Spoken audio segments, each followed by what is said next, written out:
उज्जैन के महाकाल मंदिर में रोज सुबह जब भस्म आरती शुरू होती है तब एक ऐसा दृश्य दिखाई देता है जो आज तक वैज्ञानिकों के लिए भी सवाल बना हुआ है। खुले गर्भगृह में तेज हवा चल रही होती है, चारों तरफ सैकड़ों दीपक जल रहे होते हैं, लेकिन हैरानी की बात यह है कि आरती के समय जो मुख्य दीपक जलते हैं वे हवा के तेज झोंकों के बावजूद भी बुझते नहीं हैं। आम जगहों पर तो हल्की सी हवा में दिया कांपने लगता है, लेकिन महाकाल के सामने ये दीपक जैसे स्थिर हो जाते हैं, मानो किसी अदृश्य शक्ति ने उन्हें थाम रखा हो। कुछ लोग कहते हैं कि ये मंदिर की विशेष वास्तुकला का असर है, जहां हवा का प्रवाह अलग तरह से नियंत्रित होता है। लेकिन सवाल ये है कि अगर ये सिर्फ वास्तु का कमाल है तो फिर हर समय ऐसा क्यों नहीं होता? सिर्फ भस्म आरती के समय ही ऐसा क्यों दिखता है?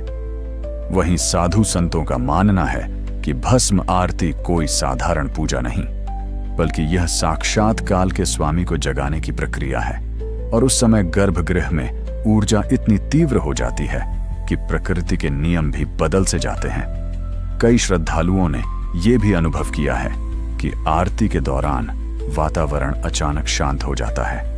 हवा होते हुए भी महसूस नहीं होती, जैसे समय कुछ पलों के लिए थम गया हो। यही वजह है कि भस्म आरती को देखने के बाद लोग कहते हैं, यहां सिर्फ दीपक नहीं जलते, यहां आस्था स्वयं प्रज्वलित हो जाती है।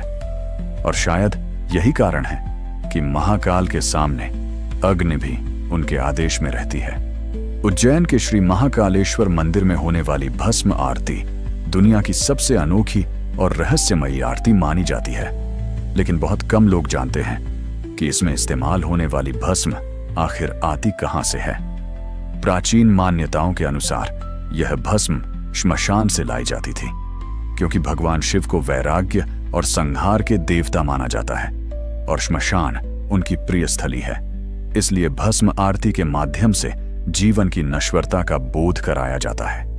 हालांकि आज के समय में परंपरा और नियमों के अनुसार यह भस्म विशेष विधि से तैयार की जाती है, जिसमें गोबर के उपलों को वैदिक मंत्रों के साथ जलाकर शुद्ध भस्म बनाई जाती है ताकि पवित्रता बनी रहे। लेकिन इसकी विधि आज भी पूरी तरह सार्वजनिक नहीं की जाती। कहा जाता है कि इस भस्म में ऐसी दिव्य ऊर्जा होती है कि जो भी भक्त भोर ब्रह्म मुहूर्त में इस आरती के दर्शन करता है, उसके जीवन के कष्ट, भय और नकारात्मक ऊर्जा समाप्त होने लगती है। हैरानी की बात यह है कि रोज इतनी बड़ी मात्रा में भस्म चढ़ाने के बावजूद यह कभी कम नहीं पड़ती।